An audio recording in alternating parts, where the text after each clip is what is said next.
The heroin problem reared its head up here in Oconto County probably in 2010, 2012. I'll go way back to 2004 when I started my tour of duty with my first canine partner. Again, we established that we were finding marijuana and paraphernalia in cars. That transformed into, and some cocaine. And then that transformed into finding marijuana in pills, and they were the Oxycontins and the Vicodins of the world. And then it went from there to graduating into the heroin and methamphetamine problem we're experiencing today. So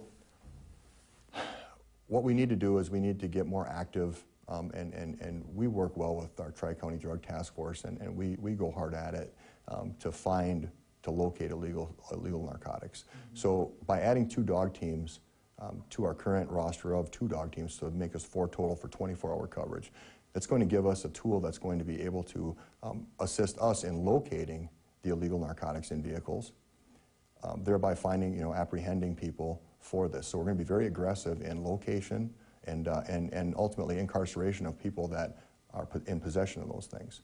Now we have to figure out who our drug dealers are in the community and who our people that are suffering from addiction are. Okay, so the drug dealers, they're bringing the poison into the community. They should go to prison. They should see lengthy prison terms. The people that are suffering, though, from addiction, I think we need to, instead of putting a boot on their neck, we need to give them a hand up. We need to help them up. And we can do this through a treatment court. If we cooperate, if we go into a cooperative aspect with Marinette County Sheriff's Office up there, they have a drug treatment court.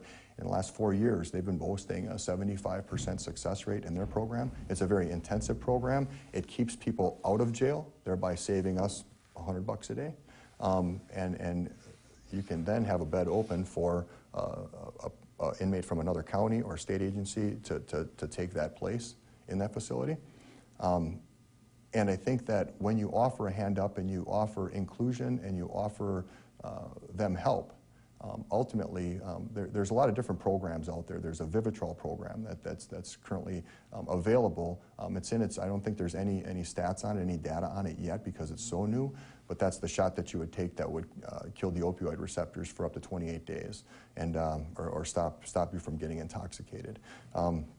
And that type of thing. So when you start to combine those things, you take a blended approach of incarceration, treatment, outpatient treatment, the drug-specific court, and that type of thing. I really think that we're going to move into a direction where we're helping our community. Oconto County needs to heal.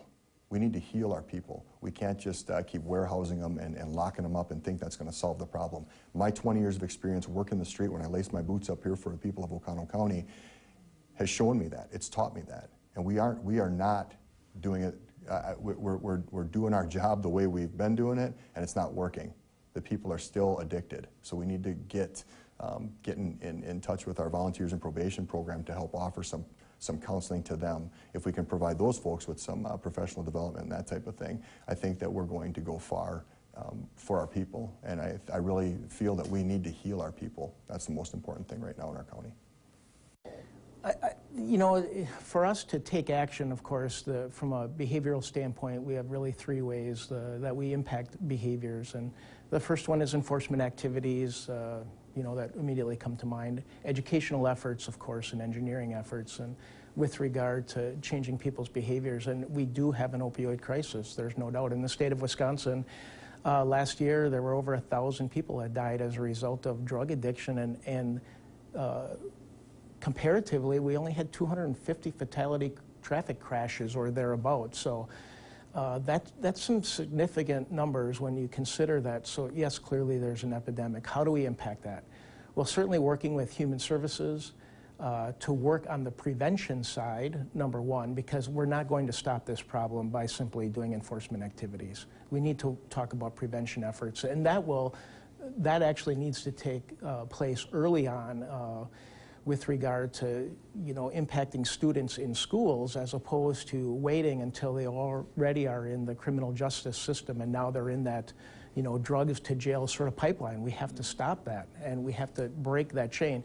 Even if we, from an enforcement aspect, impact the supply side of drugs, they're just going to find a new source. So we need to work on the prevention, but purely from the the enforcement aspect of this, with regard to drugs, we are doing good community policing efforts. We're working on our intelligence-led policing, and we are having an impact in the community, because what concerns me about, you know, this whole activity is the fact that there are a lot of associated crimes that go along with drug activity. When people can't afford the drugs that they are, you know, in need of, so to speak, they go out and commit other crimes to be able to provide for the economic means of their habit. And that, for us, of course, is a crime-related problem. And so certainly, if we can impact the drug use in the county, we will have an effect on the property-type crimes, the human trafficking crimes, and all the other economic-related crimes that go along with drug activity.